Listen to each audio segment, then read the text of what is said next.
Thank you for joining me today. As promised, we shall start our discussion on the business summary templates of the Tony Elumelu Foundation Entrepreneurship Program.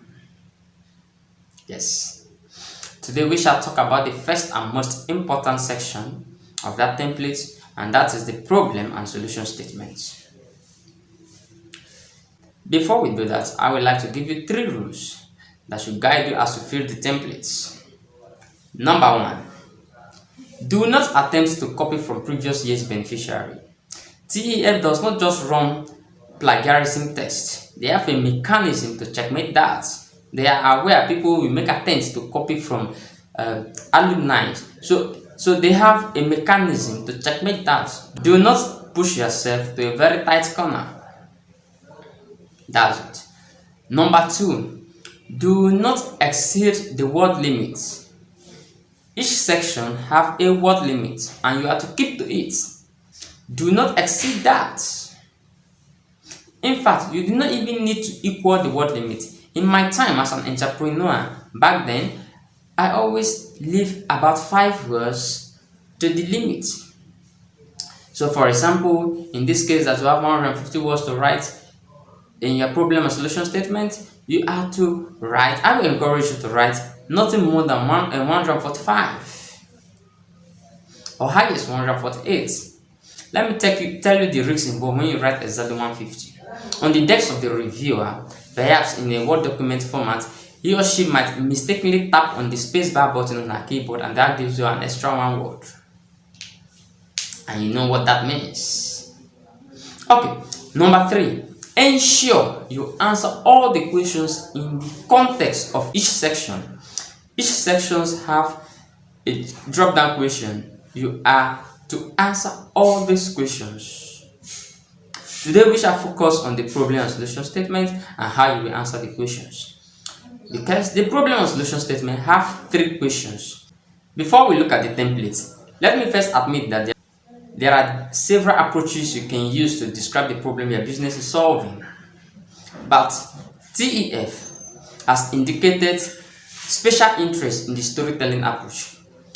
Precisely on the 5th of May 2022, in a masterclass live session that was held, the speaker outrightly said that you should consider your business plan as the story of your business.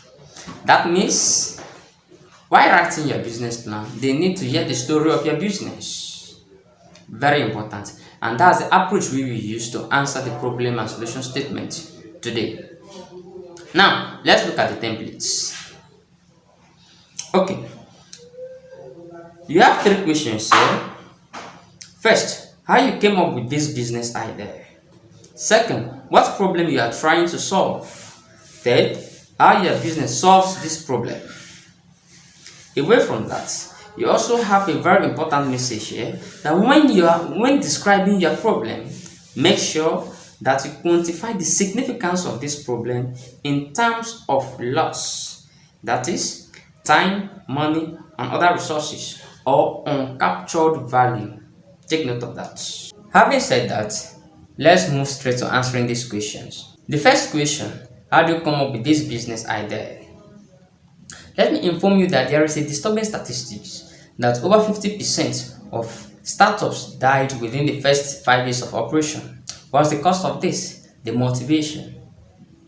What drives you into the business? Now, it is believed that your motivation determines how far you go. And the higher your motivation, the higher your chances of getting funding from any investor, including TEF. So, an investor will always like to know, why? Why are you doing this? How comes about the idea? And you have to present your idea and you have to present an answer to this question in a compelling form. Let me give you a practical example from a business plan that won grants last year. Untitled Connect is a company into the management of talented African artists, market arts, and promote African culture through arts. It is owned by Ruvimbo, a Zimbabwean. How did she come up with this idea? I'm telling you exactly what she wrote in her business plan. She is a very young talented artist. She applied to a national art school in Zimbabwe. She was denied admission Not just Ruvimbu, but other people were also denied admission into that school. You know why? Because they were not academically talented. So this thing got Ruvimbu disturbed. She was obsessed. So because I am not academically talented, I cannot gain admission to an art school to further my career in art. So as an artist, she decided to form a business that will manage other talented artists, irrespective of their academic background. She managed the artists sell their arts in order to promote African culture and make what? Profits. Now, let me point out one thing here. The problem she's solving is peculiar to her because she is a victim of the problem. You do not need to be a victim of a particular problem, but I'm just telling you that you need to bring out your motivation in such a compelling format. You can see how compelling her story is. This is what pushed her into that business. So what is driving you? How do you get the business idea? You must use a story format. Behind every business, there's a story. So that story is what they want to hear. Until you present that story, you're not getting it right. It might not be a story of your life, of yourself. It might be a story of what is happening around.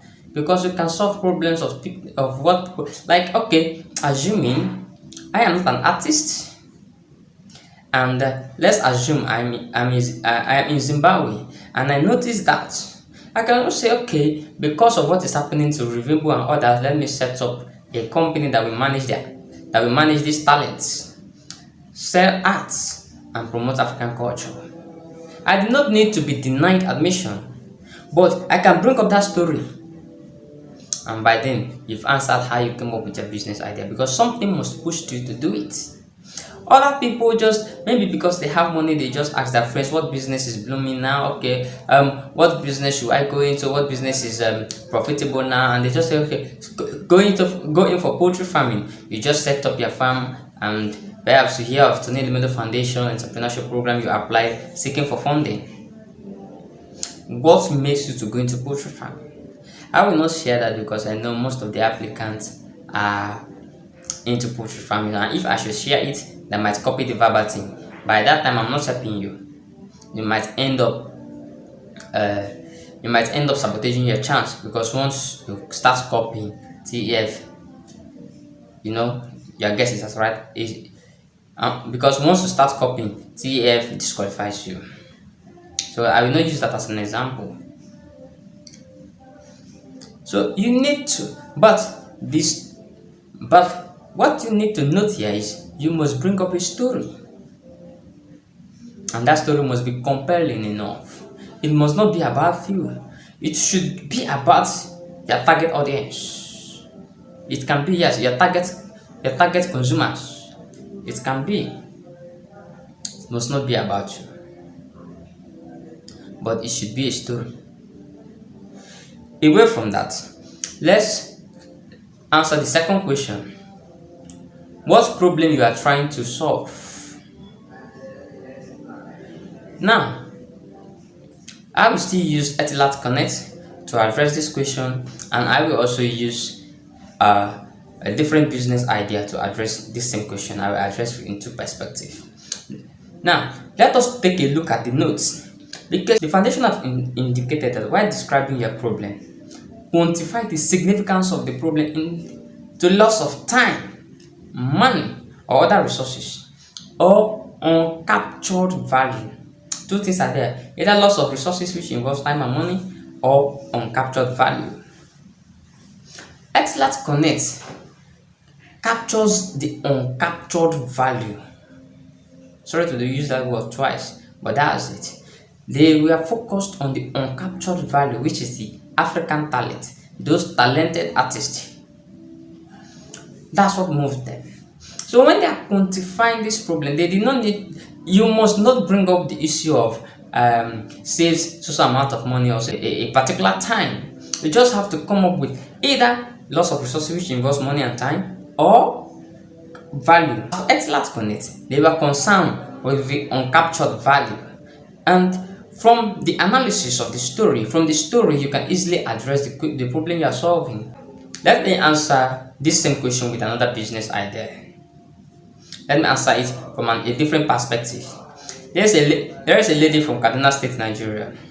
She's a tomato farmer, and the business she applied with is to process tomato to paste.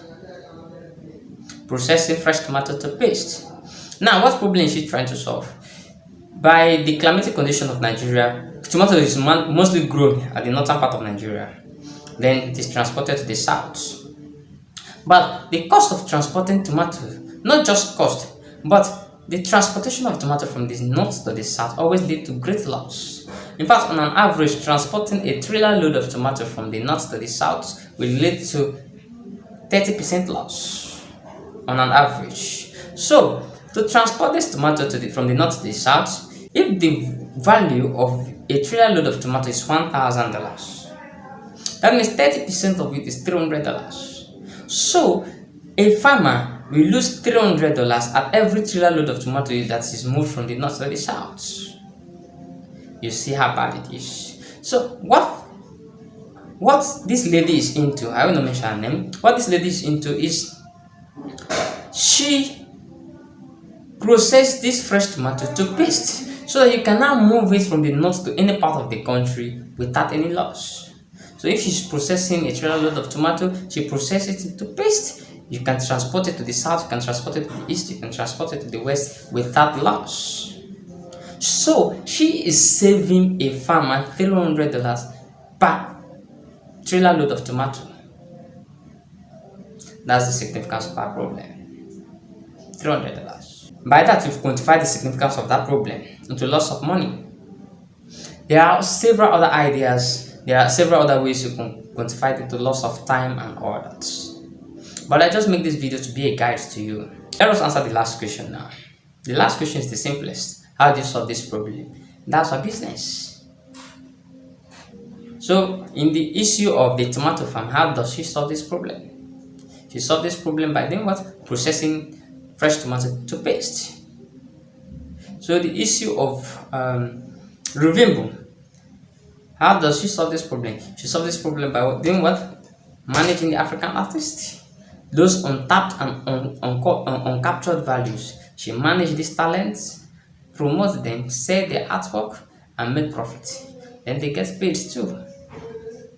So that's the simplest. You can answer that with a sentence. But the most important thing is how you get the business idea and the problem you are solving. Ensure that this problem is quantified. That's the significance of this problem, is quantified. Thank you very much. I have promised to discuss the business summary document with you. I will drop a new video on Tuesday next week, and it will still be on the business summary document template that has been sent to you. I just want to help you fill your template and win the grants. And let me add this. Those contacting me on WhatsApp, please, if you have any question, drop it in the comment box. You did not need to contact me on WhatsApp for some questions. You can drop it in the comment box, and within 24 hours, I will respond. I or any member of Sanka Empire will respond within 24 hours. You do not need to contact me on WhatsApp. Contacting me on WhatsApp is on a different level. Thank you and good luck.